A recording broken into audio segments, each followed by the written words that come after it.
Excelentíssimos senhores desembargadores da Colenda Quinta Câmara Criminal do Tribunal de Justiça do Estado de São Paulo, os quais cumprimento na pessoa do douto desembargador relator do presente habeas corpus, o Wilmo, representante do Ministério Público. Inicio a minha sustentação com a mais respeitosa vênia a esta Câmara Criminal para requerer o provimento, conhecimento de início e o provimento do habeas corpus impetrado em favor do ora paciente, que atualmente se encontra recolhido na penitenciária de Junqueirópolis. Notem, excelências, que o objeto deste writ aqui é a anulação da homologação de uma falta disciplinar de natureza grave que foi aplicada ao paciente relativa a uma suposta lesão corporal ocorrida em 4 de maio de 2024. A manifesta e evidente ilegalidade se encontra pela ausência de provas suficientes e flagrante não individualização da conduta apontada no procedimento administrativo. Note que o processo de execução penal do paciente transcorreu regularmente até a instauração deste procedimento administrativo disciplinar na penitenciária masculina de Valparaíso, aqui no estado de São Paulo, e os relatos indicam neste procedimento que houve supostamente uma briga generalizada no pátio entre os reeducandos.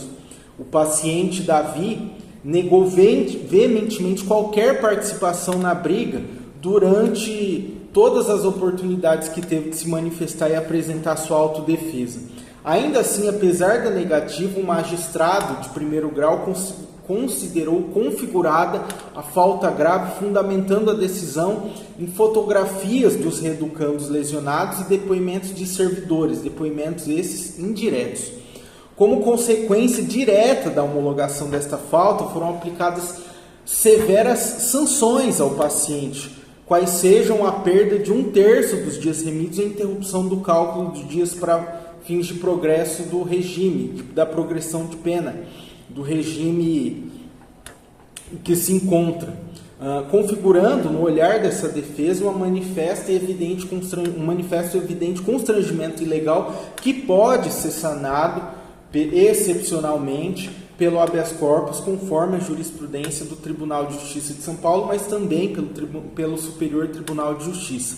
O cerne da ilegalidade aqui reside na fragilidade das provas apontadas e, sobretudo, na ausência de individualização da conduta. Muito embora os servidores tenham afirmado ter identificado o reeducando no local da confusão, não especificaram qual teria sido a conduta imputada a ele, a qual seja a conduta que ele teria praticado.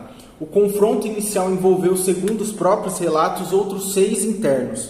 Note que a lei de execução penal e a jurisprudência consolidada exigem a individualização da pena para homologação da falta grave, sendo vedado até por conta e por determinação constitucional qualquer sanção disciplinar de caráter coletivo. Isso também estabelece o artigo 45, parágrafo 3º da Lei de Execuções Penais. Portanto, notem, excelências, que não é legítimo imputar genericamente a participação num tumulto, numa briga, rixa, sem descrever o comportamento individualizado, específico, efetivamente praticado pelo paciente. A imputação genérica da subversão à ordem da disciplina, sem a devida individualização, torna, portanto, legal qualquer aplicação de sanção. A punição deve sempre ser vinculada a um fato concreto. Além do mais, a fragilidade probatória é acentuada pela omissão quanto à existência de provas outras materiais concretas. É sabido que penitenciários de regime fechado, de fato, assim como Valparaíso, onde ocorreu o incidente, possuem um monitoramento por câmeras em áreas comuns externas. Contanto, não constam estas provas aqui no processo disciplinar.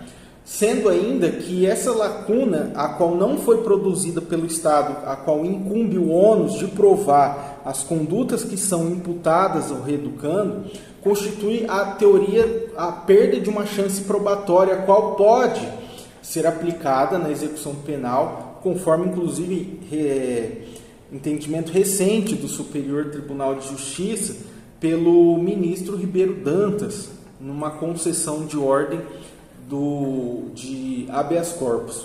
Sendo assim que, mesmo na execução penal, deve prevalecer, portanto, o princípio da presunção de inocência e do favor rei, porque, porquanto não há um laço probatório suficiente que supere uma dúvida invencível de rigor à absolvição.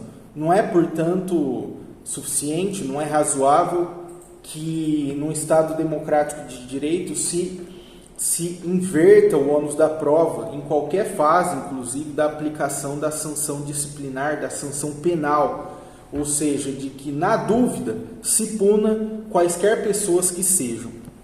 Não desconhecem, no entanto, essa defesa de que, claro, o depoimento dos servidores que ali trabalham possuem natureza de presunção de veracidade que deve ser afastada por outras provas. Só que essa presunção, por si só, quando não corroborada por provas outras materiais que poderiam ter sido produzidas, mas não foram, não são hábeis a sustentar uma sanção disciplinar gravíssima em favor do ora paciente, que inclusive repercute diretamente no regime da sua liberdade, né? Ou seja, na possibilidade da sua progressão de pena, assim como nos dias remidos que lhe foi retirado.